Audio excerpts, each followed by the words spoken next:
Sepi pembeli di gedung baru Pasar Mardika Ambon, pedagang kembali berjualan di bahu jalan.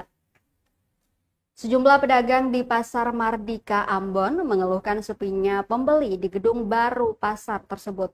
Akibatnya mereka terpaksa kembali berjualan di badan jalan meskipun sebelumnya pemerintah telah melakukan penertiban. Pantauan tribunambon.com sekitar pukul 17.00 waktu Indonesia Timur, terlihat sepanjang bahu jalan Pantai Mardika dipenuhi ratusan pedagang yang menggelar lapak dagangan mereka Jumat 7 Februari 2025.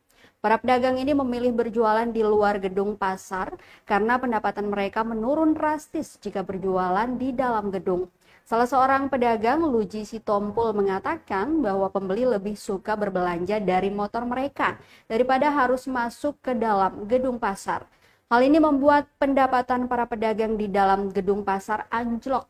Para pedagang berharap pemerintah dapat mencari solusi terkait masalah ini.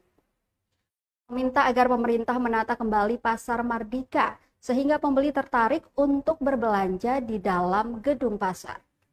Download Tribun X sekarang, menghadirkan lokal menjadi Indonesia.